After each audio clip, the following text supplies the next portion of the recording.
Hello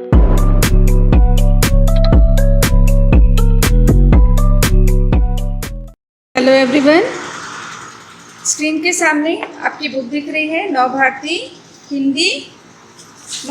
Hindi पाठमाला कक्षा 4 की book मिली है। बेटा आज हम बुक वर्क करेंगे, ठीक है। कौन से लेसन का करेंगे भाई?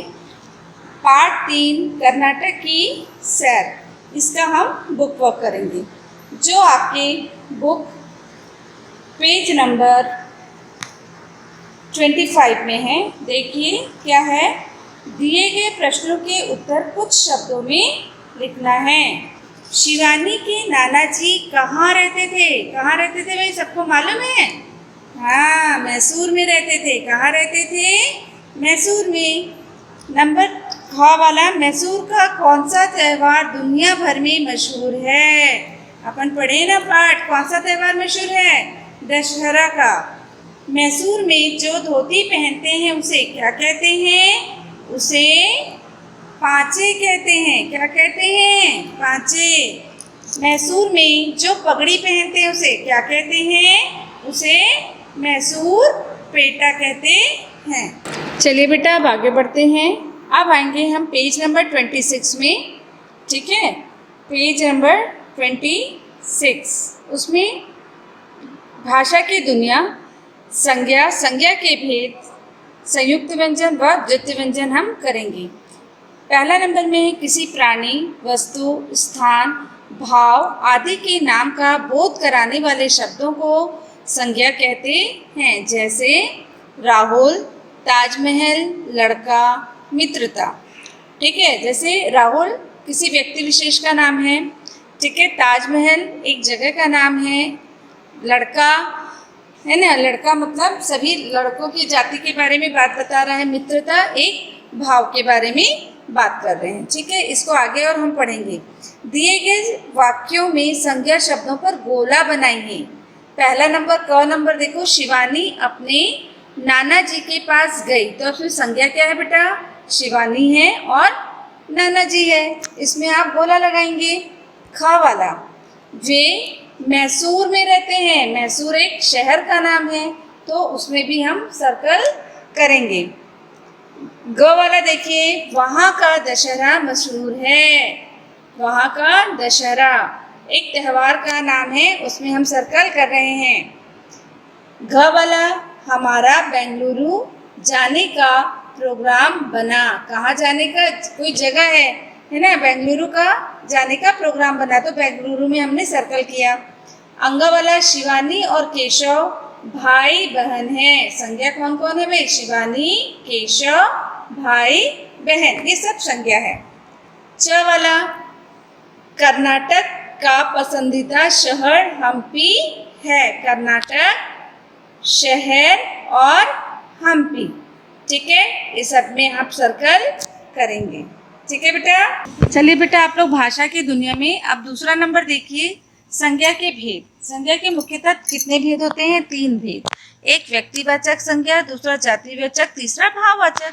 अब व्यक्तिवाचक संज्ञा किसे कहते हैं? किसी विशेष प्राणी, वस्तु, स्थान आदि के नाम, जैसे रोहन, आगरा, है ना।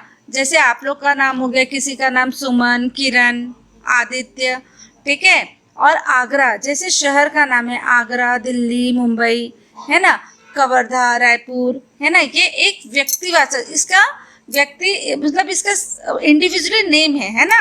वो किसी विशेष प्राणी, वस्तु, स्थान आदि के नाम, जैसे विशेष, है ना। जैसे मेरा नाम प्रेरणा है ना, वैसे ही। तो मैं कौन सी हूँ? व्यक्तिवाचक संज्ञा के अंतर्गत मैं आती हूँ।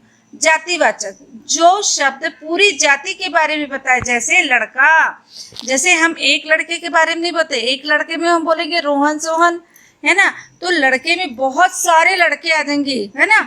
शहर, बहुत सारे शहर, उसमें दिल्ली, मुंबई, कलकत्ता, ये सब आ जाते हैं, है ना। तो ये किस में? शहर मतलब बहुत सारे शहर, लड़के मतलब बहुत सारे शहर, वो किस में आते हैं? जातिवाचक संज्ञा में आते हैं। अब यहाँ पे भाववाचक संज्ञा बता रहा है, चलो देखते हैं। जिन शब्दों से गुण, दोष, अवस्था आदि की जानकारी मिले, जैसे बचपन, हंसी, है ना, बुढ़ापा, ठीक है, खुशी, ये सब किसमें आती है? भाव, जिसमें हम भाव व्यक्त करते हैं, भाववाचक संज्ञा कहलाती है। चलो इसके अंतर्गत क्या है क्वेश्चन देखते हैं। रेखांकित शब्दों में से संज्ञा का कौन सा भेद है? निशान लगाना है, कौन सा भेद है हमको उसका निशान लगाना। जैसे विद्यालय में छुट्टियां थी, विद्यालय में छुट्टियां थी, वो व्यक्तिवाचक संज्ञा है। विद्यालय की जातिवाचक संज्ञा है। क्या है भाई? आप लोग को तो आंसर पता होगा, जातिवाचक है, क्योंकि अगर बोलेंगे गुरुकुल में छुट्टी थी तो व्यक्तिवाचक हो जाएगा, लेकिन विद्यालय बोले तो बहुत सारे विद्यालयों में छुट्टी थी, है ना। कर्नाटक भारत के दक्षिण में है, व्यक्तिवाचक संज्ञा है कि जातिवाचक है? कर्नाटक इंडिविजुअली एक ही जगह के लिए बोल रहे हैं तो व्यक्तिवाचक संज्ञा में आएगा। तुम्हारा पत्र पढ़कर खुशी हुई, जातिवाचक संज्ञा है कि भाववाचक संज्ञा है? खुशी, पत्र पढ़कर खुशी, खुशी हुई मतलब ये भाव प्रकट कर रहे हैं, इसीलिए ये भाववाचक संज्ञा में आएगा। ठीक है बेटा, चलो घ वाला देखते हैं। उन्होंने सिर पर पगड़ी बांधी, पगड़ी व्यक्तिवाचक है कि जातिवाचक? पगड़ी जातिवाचक संज्ञा है। हम रंगास्वामी मंदिर गए, व्यक्तिवाचक संज्ञा है कि भाववाचक संज्ञा है? भाई वो व्यक्तिवाचक संज्ञा है। ठीक है, अब आप लोग इसको अपने बुक में करेंगे, ये बुक वर्क को आप बुक में ही करेंगे। चलिए तीसरा वाला नंबर देखते हैं। एक से अधिक व्यंजनों के मेल से बने व्यंजन को संयुक्त व्यंजन कहते हैं। आप लोग जानते हैं संयुक्त व्यंजन किसे कहते हैं? मैंने पहली क्लास में पूछा है ना। ये संख्या में 4 होते हैं, आप यू नो वेरी वेल, च, त्र, ज्ञ और श्र।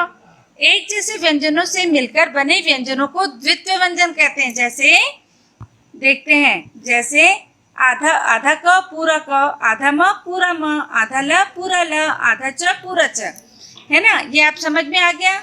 चलो अब आगे देखते हैं भाई। बॉक्स में दिए गए शब्दों को छांट कर सही जगह पर लिखना है।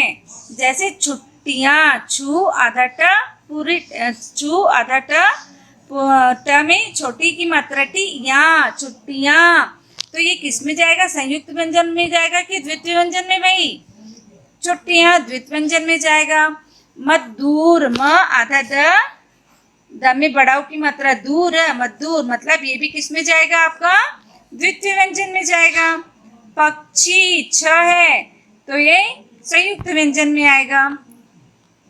उसके बाद मम्मी, म आधा म पूरा में, म और मी, मम्मी, मम्मी किस में जाएगा?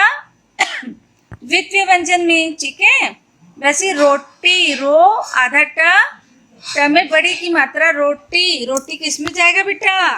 द्वितीय व्यंजन में जाएगा।